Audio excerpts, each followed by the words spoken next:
Di dalam tubuh kita terdapat banyak organ vital yang mendukung kelangsungan sistem fungsional tubuh. Salah satu organ tersebut adalah organ reproduksi. Organ ini akan membentuk sistem reproduksi. Jadi di video ini kita akan belajar tentang sistem reproduksi. Simak terus videonya ya. Nah teman-teman, kita tahu setiap jenis kelamin laki-laki dan perempuan memiliki bentuk, struktur, dan fungsi organ reproduksinya masing-masing. Kita akan membahasnya satu persatu. Pertama, struktur dan fungsi organ reproduksi pada pria. Organ reproduksi pria terdiri dari organ reproduksi luar dan organ reproduksi dalam. Organ reproduksi luar terdiri dari penis dan skrotum. Organ reproduksi dalam terdiri dari testis, saluran kelamin, dan kelenjar kelamin. Setiap bagian-bagian organ ini memiliki fungsinya masing-masing. Organ reproduksi luar yang pertama adalah penis. Di dalam penis terdapat 3 rongga, 2 rongga bagian atas tersusun atas jaringan spons corpus cavernosa, 1 rongga di bawahnya tersusun atas jaringan spons corpus spongiosum. Corpus spongiosum ini akan membungkus uretra. Uretra pada penis dikelilingi oleh pembuluh darah dan ujung saraf perasa. Penis berfungsi sebagai alat kopulasi untuk memasukkan sel sperma ke dalam kelamin wanita. Organ reproduksi luar kedua adalah skrotum atau kantong pelir. Skrotum merupakan kantong kulit yang melindungi dan membungkus testis. Skrotum berjumlah sepasang, yaitu skrotum kiri dan kanan. Antara skrotum kiri dan kanan terdapat jaringan ikat dan otot polos. Adanya otot polos menyebabkan skrotum mengerut dan mengendur. Di dalam skrotum juga terdapat otot lurik yang berfungsi mengatur suhu di sekitar testis agar tetap stabil.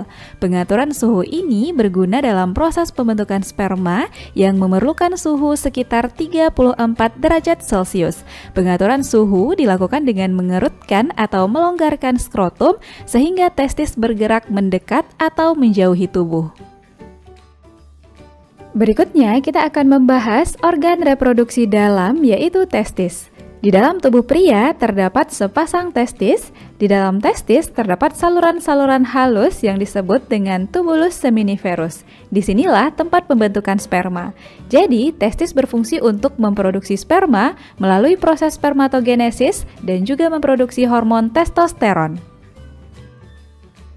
Organ reproduksi dalam selanjutnya adalah saluran kelamin. Saluran kelamin pria terdiri dari epididymis, vas deferens, saluran ejakulasi, dan uretra. Secara keseluruhan, saluran kelamin ini berfungsi menyalurkan sperma dari testis keluar tubuh melalui penis. Nah teman-teman, inilah struktur testis dan saluran-saluran yang ada di sekitarnya. Nomor 1 merupakan vas deferens sebagai saluran yang dilalui sperma dari epididymis menuju vesicula seminalis atau kantong sperma. Nomor 2 adalah vas efferens, saluran yang mengeluarkan dan menyalurkan sperma ke epididymis. 3. Epididymis sebagai tempat pematangan dan penyimpanan sperma sementara. 4. Lobulus sebagai kantong testis melindungi tubulus seminiferus. Dan nomor 5 adalah tubulus seminiferus sebagai tempat pembentukan sperma. Dan bagian organ reproduksi pria terakhir adalah kelenjar kelamin. Kelenjar kelamin berfungsi untuk menambahkan cairan-cairan kelamin sehingga berguna untuk mempertahankan hidup dan gerak sperma. Cairan tersebut dihasilkan oleh vesicula seminalis, menghasilkan cairan yang berfungsi sebagai sumber energi dan untuk memudahkan gerak sperma. Cairan ini juga menormalkan keasaman saluran reproduksi wanita. Kelenjar prostat menghasilkan cairan yang bersifat basa pada sperma. Cairan ini mengandung kolesterol, garam, dan fosfolipid. Kelenjar koper atau bulburetra menghasilkan cairan yang bersifat basa. Kelenjar ini berhubungan langsung dengan uretra. Kedua, struktur dan fungsi organ reproduksi pada wanita. Sama halnya dengan organ reproduksi pria, organ reproduksi wanita terdiri dari organ reproduksi luar dan dalam. Organ reproduksi luar terdiri dari vulva dan labium, sedangkan organ reproduksi dalam terdiri atas ovarium, oviduk, uterus, dan vagina. Kita bahas organ reproduksi luar pada wanita, yaitu vulva dan labium. Vulva merupakan celah paling luar dari organ reproduksi wanita. Pada bagian vulva terdapat saluran reproduksi dan saluran urin. Pada daerah dekat saluran kelamin terdapat himen atau selaput darah. Himen banyak mengandung pembuluh darah. Labium merupakan bagian yang membatasi vulva. Ada dua macam labium, yaitu labium majora terletak di bagian luar dan labium minora terletak di bagian dalam. Antara labium majora dan minora bagian atas terbentuk tonjolan kecil yang disebut klitoris. Pada klitoris terdapat corpus cavernosa yang banyak mengandung pembuluh darah dan ujung saraf. Selanjutnya, organ reproduksi dalam pada wanita. Organ dalam pertama, vagina. Vagina merupakan saluran akhir reproduksi wanita yang bermuara di vulva. Vagina menghasilkan banyak lendir yang diproduksi oleh kelenjar Bartholin. Lendir berguna saat koitus dan mempermudah kelahiran bayi. Jadi, vagina berfungsi sebagai saluran keluar dari rahim, baik pada saat haid maupun melahirkan. Selain itu, vagina juga berperan sebagai alat kopulasi untuk menerima penis. Organ dalam berikutnya, uterus atau rahim. Uterus merupakan rongga pertemuan oviduk kanan dan kiri. Bagian bawah uterus menyempit sehingga disebut serviks, mulut atau leher rahim. Bagian luar uterus dibatasi oleh dinding endometrium yang banyak mengandung pembuluh darah. Dinding ini akan menebal saat terjadi kehamilan. Uterus berfungsi sebagai tempat pertumbuhan dan perkembangan embrio.